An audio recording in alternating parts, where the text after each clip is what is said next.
berbicara tentang wakaf di Palestina. Dan yang paling menarik, wakaf ya sebagai alat, sebagai media perjuangan ya menghadapi Yahudisasi, tahwid.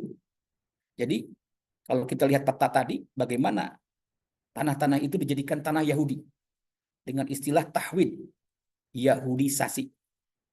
Bagaimana semua tanah-tanah Palestina ini dimiliki oleh Israel. Nah, tanah wakaflah salah satunya yang bisa mempertahankan wujud keberadaan Palestina. Wakaflah yang bisa menghadapi upaya tahwid Yahudisasi tersebut. Jadi wakaf di Palestina ada satu keunikan.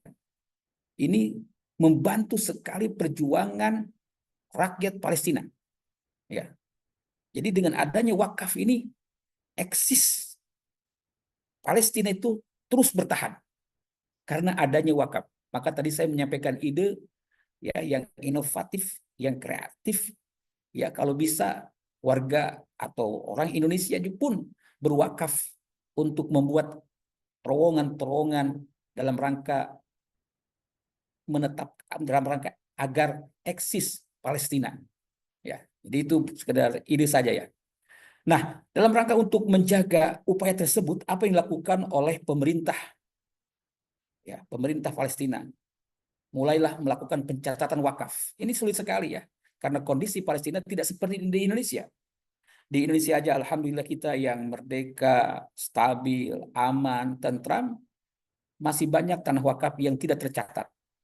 Nah, pemerintah khususnya Kementerian Wakaf berupaya untuk mencatatkan berbagai tanah wakaf di seluruh Palestina. Jadi yang pertama adalah upaya pencatatan. Yang kedua ada Majelis Tinggi Wakaf itu ada upaya membeli properti, membeli tanah ya di Palestina, kemudian dikonversi, diubah menjadi wakaf ya, dimulai zaman penjajah Inggris, antara lain wakaf di Haram. Jadi membeli tanah yang dikuasai oleh kaum muslimin, kemudian setelah itu dijadikan wakaf. Nah ini menarik juga ya. Ada ide seperti ini, kita membeli tanah di Palestina, kemudian dijadikan wakaf bagi kaum muslimin. Kemudian selanjutnya, pada tahun 1993, 1997 tercatat 90 wakaf, termasuk diantaranya wakaf khairi dan wakaf zuri atau ahli. Ini pembahasannya ini khusus ya dalam bidang fikih. Ya. Kemudian banyak sekali yayasan sosial yang berubah menjadi wakaf.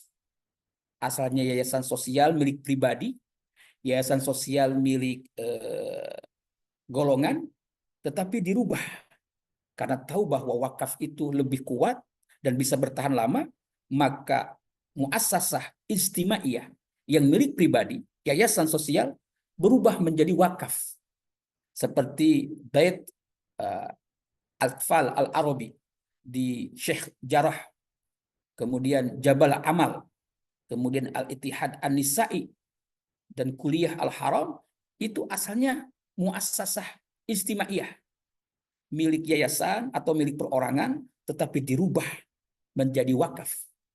Nah, ini banyak sekali upaya-upaya tersebut karena kaum muslimin di Palestina mengetahui bahwa wakaf ini adalah senjata utama ya dalam mempertahankan eksistensi mereka di Palestina dalam menghadapi penjajah Israel.